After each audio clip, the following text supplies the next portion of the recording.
What's good, everybody? In my video today, we're talking about how to graph inequalities on a number line. And I'm going to break it down in 4 easy steps. So number one, guys, we have to know how to properly label a number line. And this is how we label a number line. Positive numbers to the right of the zero, negative numbers to the left. So just make sure that you properly label your number line because I see this mistake so often. All right. Step two to graphing inequalities on a number line. We have to know the difference between open and closed circles. Okay. So when we see something that has greater than or less than, the circle on our graph is going to be open. Okay. It doesn't matter which direction, as long as it's just greater than or less than, it's going to be an open circle. And when we have the or equal to sign, right? That line under the greater than or equal to sign, that means it's going to be closed circle, whether it's going left or right. Now that we know those two things, step three, what we need to know to graph a inequality on a number line is this. How exactly do we plug it? So we're gonna use some examples because this is what they'll do. They'll give you x is greater than 3. And on a regular number line, that's very easy, right? We know how to shade. But what if they give you something like this? So it's important to understand what and where you're shading. So just remember that inequalities is a range of number, guys. And when we go over an example, I'm going to show you guys exactly what I mean. So if we're trying to graph this inequality here, right? It says 3 is less than x. So let's say that we have 3 on our number line, right? I'm just using a short number line. So now we know we have an open circle and it says 3 is less than x. So whatever x is, that means 3 is less than it, right? So now that we think about it, we have to think about it in terms of x. So if we're thinking of x, that means x has to be greater than 3 if 3 is less than whatever number x is. Another way to think about this is to rewrite it with our x first.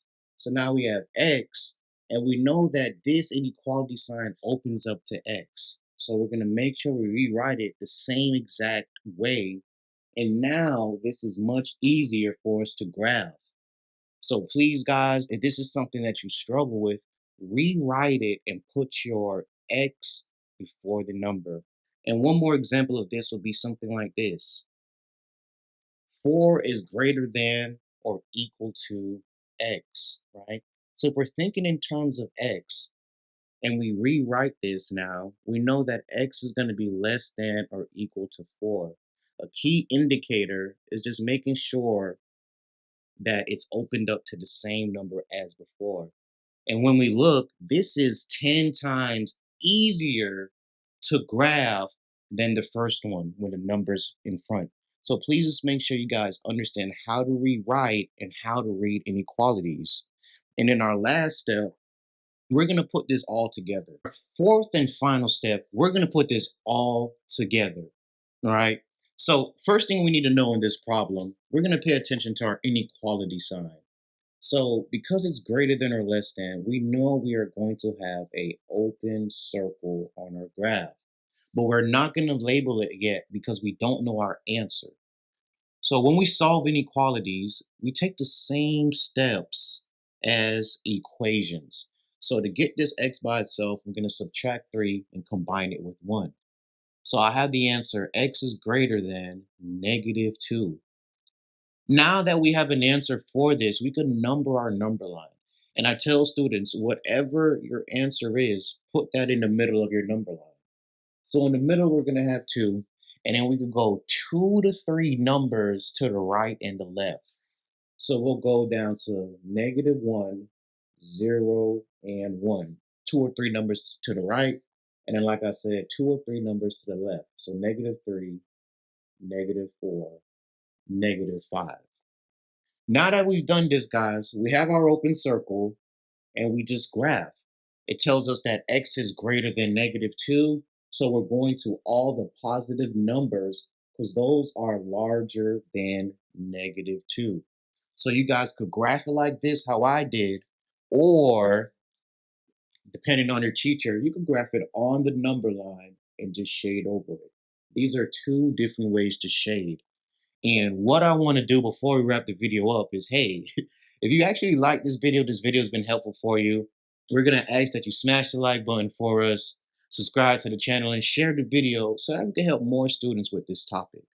So when we look at this answer, guys, this is what it means. It means that any number that is greater than -2 will make this inequality a true statement. So let's pick the number 1, right? So we substitute 1 for x,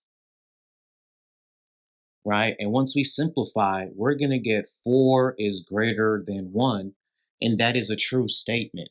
So this is the big difference with inequalities and equations. Equations has one exact answer, right? Linear equations, that is. And inequalities is going to be a range of answers. So any number larger than -2 will make this a true statement.